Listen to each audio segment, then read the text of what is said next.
एक बड़ा धड़ा ये भी कहता है समर्थकों का कि हमास के साथ भी अन्याय किया गया है इजराइल की ओर से लंबे वक्त से, इसलिए वो आतंकवादी गतिविधियों को अंजाम देने के लिए मजबूर हुए। इस तरह की बातें भी उनके समर्थकों का धड़ा कहता है। तो इसको लेकर क्या स्पष्टीकरण हो? हमास के साथ हमने ज्यादती नहीं की है, अगर की है तो लोग कहते हैं इजराइल की बात है, इजराइल की ओर से इजराइल ने, वो लोग कहते हैं कि इजराइल ने गाजा के सिविलियंस रेजिडेंट्स के साथ जुल्म किया। हमास के साथ, हमास का किसी ने नाम नहीं लिया, सिर्फ ईरान है जो कहता है अरे मेरे डार्लिंग, मेरे स्वीट हार्ट आ जाओ। लेकिन हमास के लोग वहीं से आए हुए हैं, जो हमास को आज समर्थन कर रहे हैं, हमास में ज्वाइन हो रहे हैं, वो वही लोग हैं जिनके साथ इस तरह की ज्यादती हुई कथित तौर पर, अगर उन लोगों की मान ली जाए तो। सर वो तो है ना, वो तो गाजा के लोग हैं ना, पैलेस्टीनियन जी। अगर आप थोड़ा सा इतिहास में, मैं ज्यादा पीछे नहीं जाऊंगा, 47 में रेजोल्यूशन हुआ था संयुक्त राष्ट्र संघ में कि पैलेस्टाइन टेरिटरी को डिवाइड कर दिया जाए, एक हिस्सा यहूदियों का, दूसरा अरब्स का। यहूदी लोगों ने कहा कि हम तो भांगड़ा करके स्वीकार करते हैं, अरब बोले हमें नहीं चाहिए। 5 देश मिलकर ठोका, उन्होंने ठोकने की कोशिश की इजराइल को। और उस समय क्या हुआ था सर, इजराइल ने अपनी आजादी की घोषणा की और इजिप्ट ने गाजा पट्टी पर हमला कर दिया, जॉर्डन खा गया वेस्ट बैंक को। और फिर 67 में जब जंग हुआ तो इजराइल ने वेस्ट बैंक भी ले लिया और गाजा पट्टी भी ले ली, उन पे हुकूमत की 40 साल के लिए। फिर देखा कि कुछ होने नहीं वाला, ये तो और मुसीबत आ रही है, तो वापस कर दिया पैलेस्टीन अथॉरिटी को, लो भाई तुम जाओ, तुम इसको संभालो।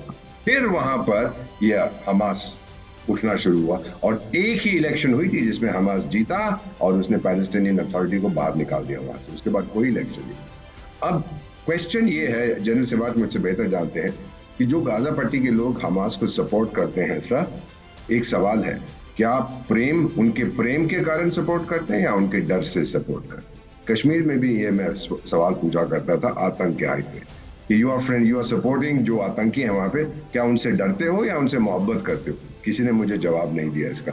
आज तो सब कहते हैं कि हम तो डरते थे और फिर जब आप लोगों ने 370 हटाया तो अब हमारा डर दूर हो। ये बात की बात है।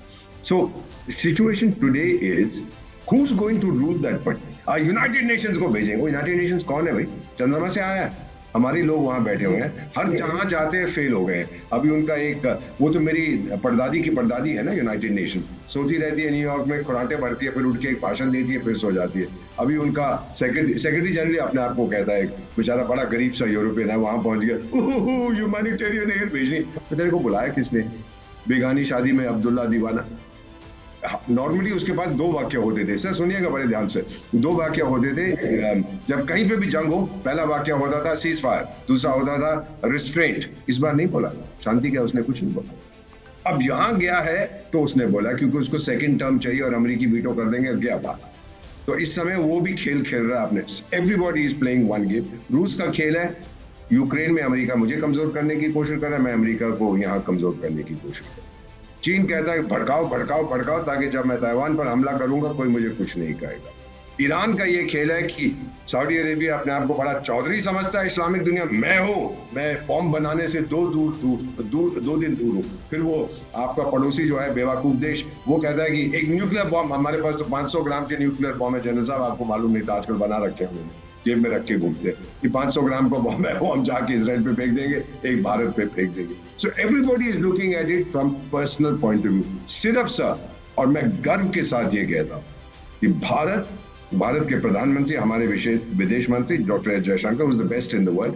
हम दोनों तरफ से कह रहे हैं, हम आपके दोस्त हैं, हम आपको हम मदद दे रहे हैं और हमास को हम किसी प्रकार का समर्थन नहीं दे। It's a very straightforward policy. पता नहीं लोगों के दिमाग में ये शंका क्यों। आपने पैलेस्टाइन के समर्थन की बात कही, लेकिन आपका मैं बैकग्राउंड देख पा रहा हूँ, इजराइल का फ्लैग लगा हुआ है, इंडिया और इजराइल का। पैलेस्टाइन का कुछ सांकेतिक चित्र नहीं नजर। मैं बता दूं सर, 7 अक्टूबर को मैं इजरायली था, 7 अक्टूबर को मैं यहूदी था। कर ले किसने जो करना है, मेरा दिल तो उनके साथ है सर। जी, आपने मतलब सांकेतिक तौर पे ये बताने की कोशिश की है कि भारत और इजराइल के एक अटूट संबंध बने रहने चाहिए।